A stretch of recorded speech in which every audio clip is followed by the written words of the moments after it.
You want to put a new low pressure pump. It's under that pulley right there.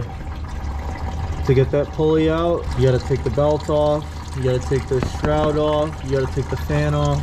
Start with taking out the radiator fluid. This radiator will need to come out.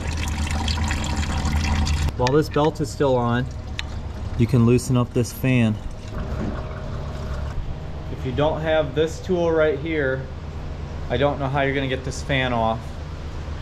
It's a nightmare. All the tools and special tools and wrenches and hammers and pry bars, I don't know what to say. This hammer right here will get it off.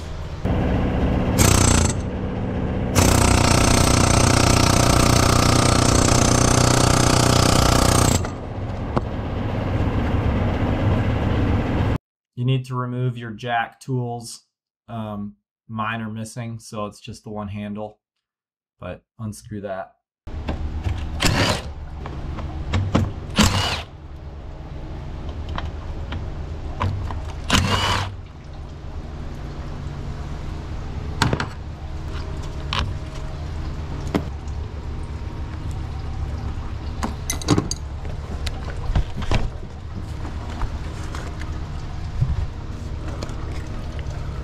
Should be able to get the shroud out with that bottle still present. The radiator out. You need, there's two brackets here and here.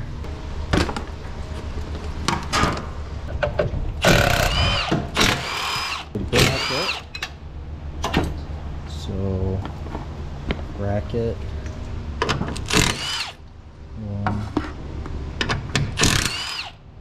two. We want to get this off. Should be able to move this out of the way. Bracket, bracket, okay.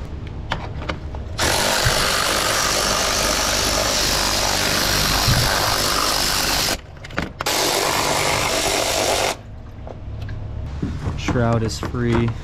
Shroud and the fan at the same time, so the fan is free.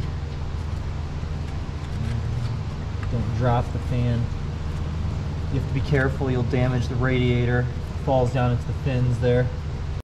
The secret here is you basically keep the shroud as close to the radiator as you can on its way up, and it helps you avoid more obstacles that will be hitting it on its way. At this point here, if you're smart and you have the right tools, you might not even have to do anything else. You could leave the radiator and everything, but I don't have a stubby impact that'll spin this nut out. See, there's a nut right there, it's big. Let's see, there you go, it's a bolt, and it's kind of hard to take out, so that's why I say radiator's got to come out. You can see you got big lines there, you got the trans fluid lines. All these lower lines will pour out fluids when you disconnect them. So the best you can do is block off the trans fluid lines with a little bolt and a band clamp. You can probably just use the clamp that's already attached to the line, whatever kind that is. And then the radiator fluid, even though you've drained out all the fluid, that hose will still let a bunch of fluid out from the engine, I guess. So just be watchful because it will be all over you.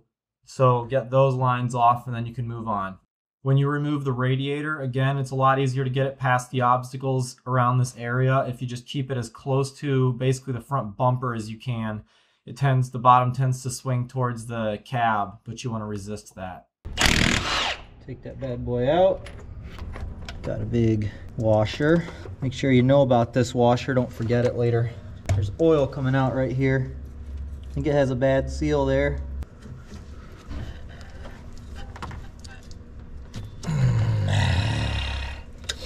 There. Just remove that bolt from there. Put it out of the way. The way this harmonic balancer puller works, you thread in the 3 bolts into threaded holes in the actual harmonic balancer. Then you basically thread the main bolt in and it pushes onto the shank of the crankshaft. And that's how you extract this thing off of there. If you don't have this tool, you pretty much can't do this job. But again, it's not too expensive of a tool. You can get it at your local auto parts store, and even if you wanted to just rent it, that way you wouldn't have to pay for it.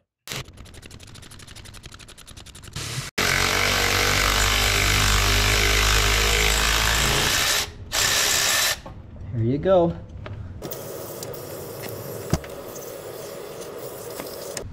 Couple bolts, you see them down there.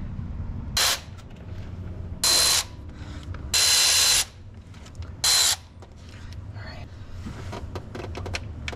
Okay. All right. There we go. Some oil and some gears. Now here I'll show you even the most minute lines on these pumps indicate a leak down happening when the truck is off. So any visible lines, I can see marring here. I don't know what you guys can see, but there are definitely, see there's marring on the peaks right here. That's actually enough to feel, and it's repeating on, looks like every peak. So yeah, this is, even though it looks totally smooth and it feels smooth, it's got very minute damage, and that carries over to not starting up very well. Can you see the coloration stuff going on there? Oh yeah, you see it. There, see? All that coloration. Yeah, this thing has a seal here too. That seal has to be good.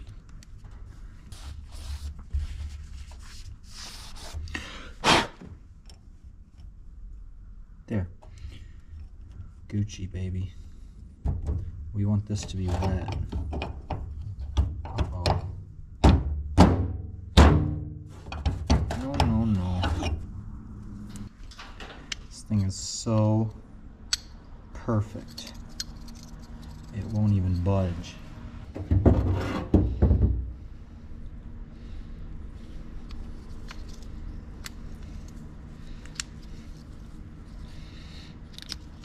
You can put oil on this, or you can put Vaseline. Somebody online put Vaseline. That's pretty much why I do. I didn't know any better. I think the manual says to put oil, but all these things are forgivable. The point is you need it wet with some sort of lubrication for its initial prime. You don't want to do initial prime with a ball of dirt in there, right? Can't evacuate properly. So this is mashing. So if it's moving properly and mashing, then you know it doesn't have dirt in it, basically. And that's that. This has to go on first. There you go, it's on there. I'm gonna clean up a little.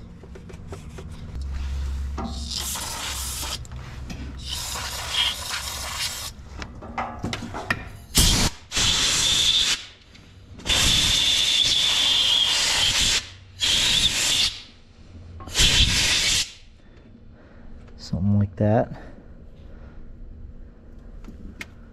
Okay. And then pretty much like that. Alright, so you have two dowel holes here, here. It only goes on one way.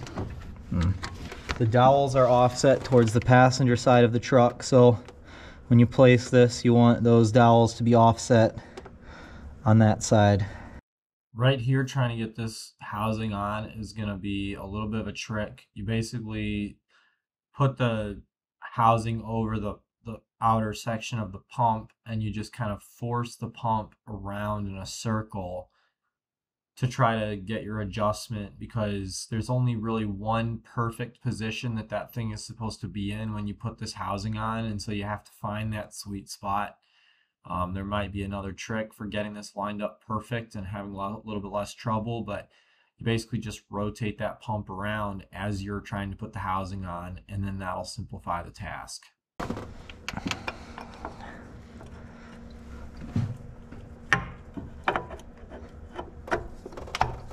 Oh, I think I got it. You gotta know, you gotta do it manual, so you know. If you do these with an electric, you'll potentially crash it and damage the new housing. There, that's going on.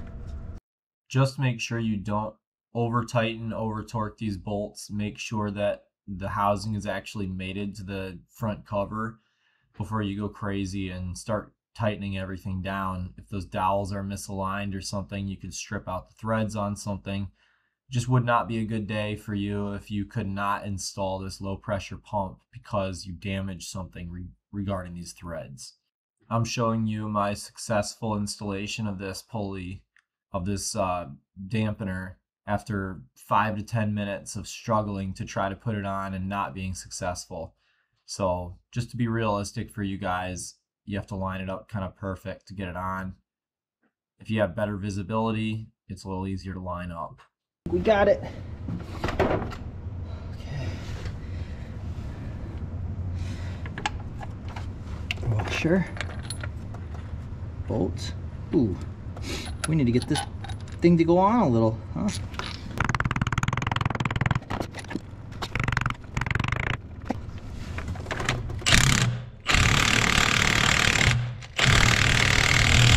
There you go.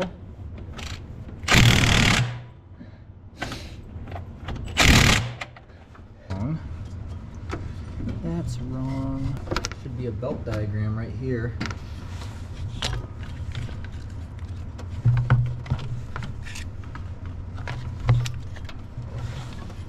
There you go.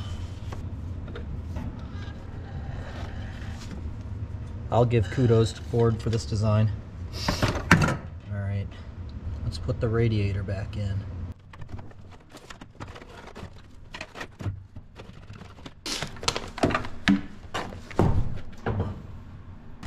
When you place the radiator, just aim it for the holes. So you've got a hole. The radiator just sets down in that, and you can just probably go reverse of removal. So like these hard lines are first, and then those somewhat damaged rubber lines.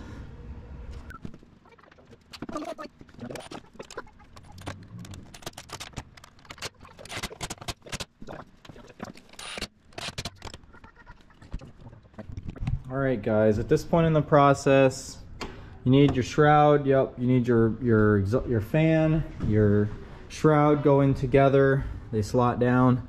Then you can install this hose. If you had the other style where the hose goes around, you'd probably be able to keep that hose on. So that's it, and then your truck will start a lot faster in the morning first thing, because it won't leak down all that oil from this reservoir down, because where it leaks past is that pump. So the pump gears, when they're defective like that, the oil seeps past, and then it causes like a slow start situation or a long crank. So that's it. Rehook up your cooler bottle, obviously refill, burp the system. You're supposed to run the truck with this cap off until it's full operating temperature, and then you can rev the engine a little bit and give it some, and it'll purge out air bubbles. The Motorcraft thermostat has a high quality air bleeder in it, but when you go to the aftermarket ones, they're not as good, and they're not, you just should never put an aftermarket one. If you're taking this apart while you're here, don't replace it with anything other than Motorcraft, okay? Other than that, guys, pretty much, I don't know what to say. Good luck on the low pressure pump replacement.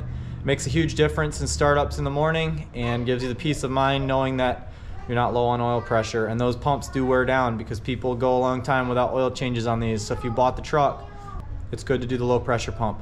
Don't forget to like, comment, and subscribe.